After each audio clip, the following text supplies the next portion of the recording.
So your mitochondria produce energy, right? So we're talking about, I'm talking about PUFA in the body fat. So I'm talking about PUFA as a fuel, and it's a fuel for your mitochondria. So your mitochondria have to manipulate that PUFA. Basically, they burn it, and they react it with oxygen in order to burn it.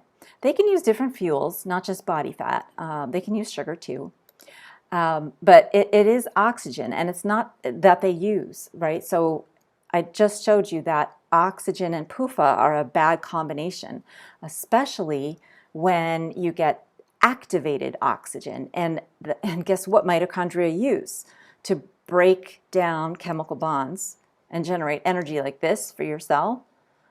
So fuels come in to a mitochondria, and they use activated oxygen to generate ATP, which is a form of cell energy. It's like you've turned that mitochondria into a toxin generating machine, because the same kinds of reactions that can occur in a deep fryer will occur in the mitochondria. The same chemistry applies, and you'll have the same laundry list of many multitudes of toxins forming because of your mitochondria trying to burn polyunsaturated fatty acids. And the word that we use for the kind of hurt is inflammation. It causes inflammation. Inflammation makes your cells sick.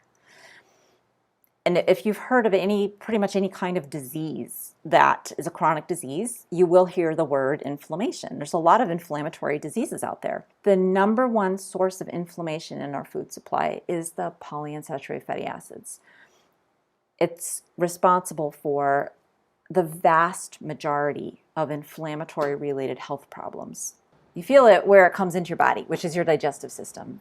Once you stop eating seed oils, you stop damaging your intestinal tract, and you discover that a lot of foods you thought you had intolerances to, it was actually because your digestive system was so inflamed it couldn't properly deal with certain foods. But once you stop that inflammation, now you can broaden your diet and enjoy a lot more tasty and delicious and nutritious foods, especially things like dairy and meat. In the same way, you can damage your brain, you can damage your lungs with cigarettes, you can damage your liver with alcohol and other organs.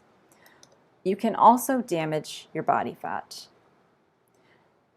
by having too much polyunsaturated fatty acids stored in your body fat, not just by having too much of it. In fact, times where you could be obese and metabolically healthy before seed oils. And when I was a medical student and early in my career, they were still debating whether or not obesity was even a risk factor for mortality. Because a long time ago, you could be overweight and you would not be at increased risk for heart attack or cancer or strokes or other fatal diseases. But now you are. Now we've made obesity a deadly disease by causing body fat failure. And you damage your body fat by eating seed oils.